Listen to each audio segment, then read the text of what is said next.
Nama Bapa dan Putra dan Roh Kudus. Amin. Shalom saudara dan saudari yang terkasih. Sekali lagi kita bertemu di dalam ruangan sentapan firman Tuhan pada hari ini 22 hari bulan 3 2024 pada hari Jumat dalam minggu Prapaskah yang minggu yang kelima. Bacaan Injil kita pada hari ini ialah Injil Yohanes bab 10 ayat 31 hingga 42. Marilah kita bersama-sama dengan saya mendengarkan dan merenungkannya bersama-sama. Sekali peristiwa orang-orang Yahudi mau melempari Yesus dengan batu, tetapi kata Yesus kepada mereka, "Banyak pekerjaan baik yang berasal dari Bapa-Ku perlihatkan kepadamu. Manakah di antara yang menyebabkan kamu mau melempari aku dengan batu?" Jawab orang-orang Yahudi itu, "Bukan karena satu perbuatan baik maka kami mau melempari engkau, melainkan karena engkau menghujat Allah dan karena engkau menyamakan dirimu dengan Allah meskipun engkau hanya seorang manusia." Kata Yesus kepada mereka, "Tidakkah ada tertulis di dalam kitab Tauratmu, Aku telah berfirman, kamu adalah Allah." Padahal kitab suci tidak dapat dibatalkan. Maka jikalau mereka kepada siapakah firman itu disampaikan, disebut Allah, masihkah kamu berkata kepada Dia yang dikuduskan oleh Bapa dan yang telah diutusnya ke dalam dunia, engkau menghujat Allah? Karena aku telah berkata, aku anak Allah. Jikalau aku tidak melakukan pekerjaan-pekerjaan Bapa-Ku, janganlah kamu percaya kepadaku. Tetapi jikalau aku melakukannya dan kamu tidak mau percaya kepadaku, percayalah akan pekerjaan-pekerjaan itu, supaya kamu boleh mengetahui dan mengerti bahwa Bapa ada di dalam aku dan aku di dalam Bapa. Sekali lagi mereka coba menangkap Yesus, tetapi ia luput dari tangan mereka. Kemudian Yesus pergi lagi ke seberang Yordan, ke tempat Yohanes dulu membaptis orang. Lalu ia tinggal di situ. Banyak orang datang kepadanya dan berkata, "Yohanes memang tidak membuat satu tanda pun, tetapi semua yang pernah dikatakan Yohanes tentang orang ini benar, dan banyak orang di situ percaya kepadanya." Injil Tuhan. Terpujilah Kristus. Sekali lagi shalom dan selamat pagi kepada saudara dan saudari yang bersama-sama dikasihi oleh Tuhan Yesus. Marilah kita mensyukuri dan mengucap tahniah dan syabas kepada diri kita karena kita telah menjalankan retreat agung kita selama lebih 5 minggu telah berlalu. Dan pada hari ini kita tinggal 1 hari saja lagi, kita sudah memasuki minggu suci. Dan marilah kita bersama-sama merefleksikan ataupun menghayati setiap pewartaan di dalam minggu suci ini, dan tentu saja dengannya dapat membantu kita meningkatkan relasi kita akan Tuhan Allah lebih intim. Dan tentu saja perayaan Paskah, yaitu perayaan iman teragung kita, lebih semerak dan penuh sukacita. Saudara dan saudari yang dikasihi bersama-sama oleh Tuhan Yesus yang penuh cinta kasih, pembacaan hari ini lebih menceritakan bagaimana orang-orang Yahudi ingin menangkap Tuhan Yesus dan mau merajamnya dengan batu. Dan dengannya bukan saja orang-orang Farisi dan ahli-ahli Taurat, semakin kuat keinginan mereka untuk menangkap dan membunuh Tuhan Yesus, tetapi orang-orang Yahudi juga berkeinginan sama. Kita tahu hukuman rajam dengan batu merupakan satu hukuman atau penyiksaan yang begitu menyiksakan sekali, dengan kesakitan dan akan membuat isi penerima hukuman itu akan mati dengan tersiksa dan secara perlahan-lahan. Hukuman ini sering digunakan oleh orang-orang Yahudi pada zaman dahulu, dan ini juga kita boleh dengar ataupun kita boleh ikut di dalam kisah para rasul, yaitu bagaimana Santo Stefanus juga mati dirajam oleh orang-orang Yahudi yang memusuhi pengikut-pengikut Tuhan Yesus. Dan juga kita juga mendengar pembacaan baru-baru ini beberapa hari yang lalu, di mana mengisahkan seorang perempuan yang kedapatan berzina juga coba mau dilimpari ataupun dirajam dengan batu.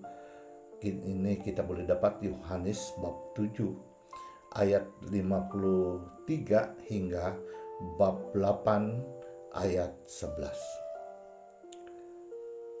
Saudara dan saudari yang terkasih, di dalam pembacaan sebentar berlalu yang kita dengar bersama-sama, di mana ketika orang-orang Yahudi coba mau merajam Tuhan Yesus coba mempertahankan dirinya dan menyatakan mengapa ia harus dirajam, sedangkan perbuatannya semuanya adalah berasal daripada Allah.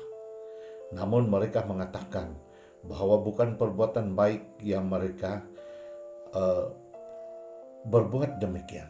Dan tentu saja di dalam peribahasa Melayu, kacang lupakan kulit, di mana orang-orang Yahudi ini mendapat manfaat, orang-orang disembuhkan, orang-orang timpang berjalan, orang buta melihat, dan banyak lagi. Namun mereka melupakan segala kebaikan, dan tentu saja kebaikan-kebaikan itu tidak wujud seandainya bukan dari Allah sendiri. Dan inilah coba Tuhan Yesus jelaskan kepada mereka, namun secara terang-terang mereka menolak segala perbuatan baik Tuhan Yesus itu. Sehinggalah Tuhan Yesus sendiri mengambil ataupun coba menceritakan tentang kewujudannya dengan menceritakan mengenai dengan kitab Taurat atau kitab para nabi, di mana menceritakan ataupun bernubuat tentang kedatangan anak Allah ataupun anak manusia ke dunia untuk menebus dosa manusia. Namun mereka dengan bulat sekali ataupun dengan terang-terangan mereka tidak menerima Tuhan Yesus, dan sekali lagi mereka coba menangkapnya, tetapi Yesus telah berjaya ataupun luput daripada orang-orang Yahudi ini. Saudara dan saudari yang terkasih, apa kaitan dengan pembacaan hari ini dan kita semua? Saudara dan saudari yang terkasih, tidak jauh bisanya apa yang terjadi dalam pembacaan yang kita dengar sebentar berlalu dengan keadaan ataupun jiwa masyarakat pada zaman kini.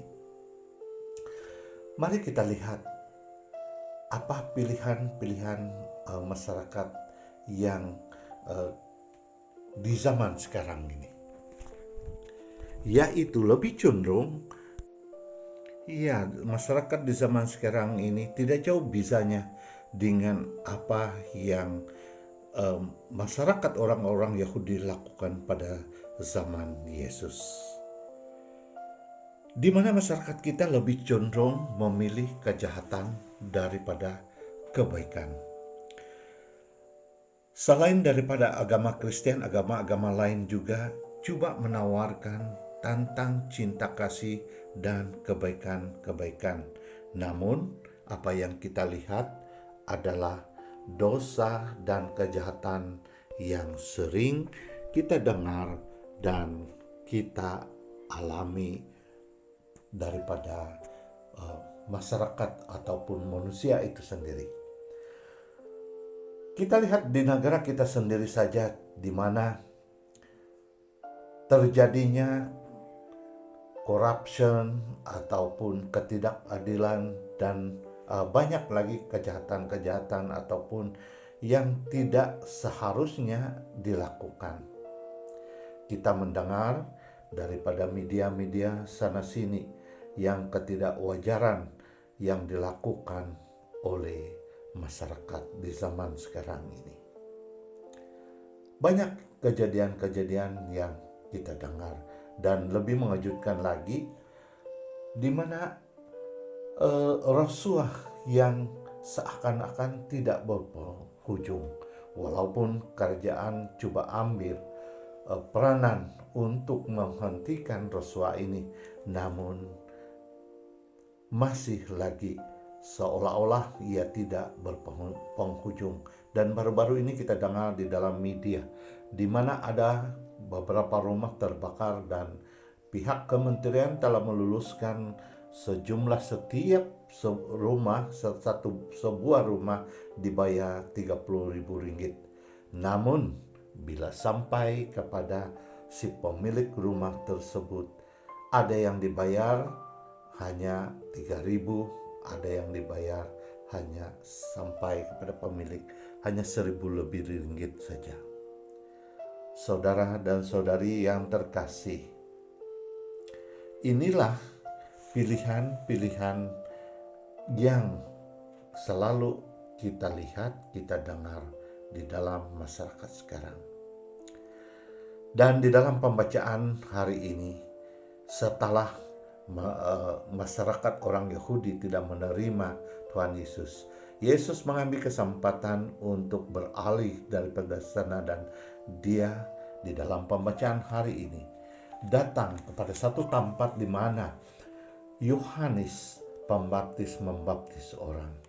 Dan di dalam pembacaan terakhir ini juga boleh kita sifatkan sebagai pewartaan Yohanes Pembaptis sebagai jalan pembuka jalan kepada Tuhan Yesus terlaksana, di mana di dalam cerita ini Tuhan Yesus telah berkarya di sana dan banyak orang telah percaya kepada Tuhan Yesus. Yohanes bab 10 ayat 41 ini, di mana mereka mengatakan, biarpun Yohanes tidak berbuat apa-apa, tetapi segala sesuatu yang dilakukan orang ini adalah benar, dan banyak orang menjadi percaya kepadanya.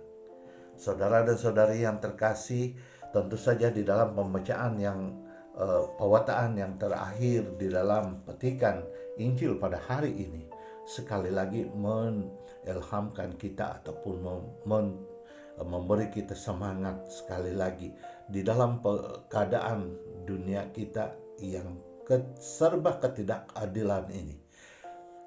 Mari kembali kepada diri kita, kembali kepada keluarga kita, kembali kepada kikidi kita, ku kita, dan poroki kita. Untuk apa saudara dan saudari? Tiada lain dan tidak bukan datang kepada Tuhan Yesus bersama-sama menjadi saksinya untuk mewartakan kabar gembira supaya Yesus itu lebih dikenali, lebih dicintai, dan lebih lagi berkomunikasi ataupun berkarya antara satu sama lain. Saudara dan saudari yang terkasih, ingatlah akan pesan Tuhan Yesus. Dia mengatakan, di mana ada 2-3 orang berkumpul dalam namaku, di situ aku berada. Maka kita percaya bahwa dengan membuatkan diri kita gereja pertama dan melalui keluarga dan Kikidi, Kuk, dan paroki kita yang bersama-sama bersaksi akan mewujudkan satu hubungan cinta kasih dengan Allah dan sesama manusia.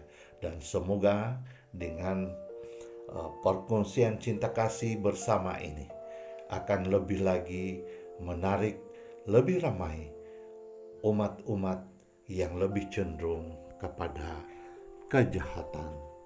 Semoga Tuhan memberkati kita semua. Amin. Atas nama Bapa dan Putra dan Roh Kudus. Amin.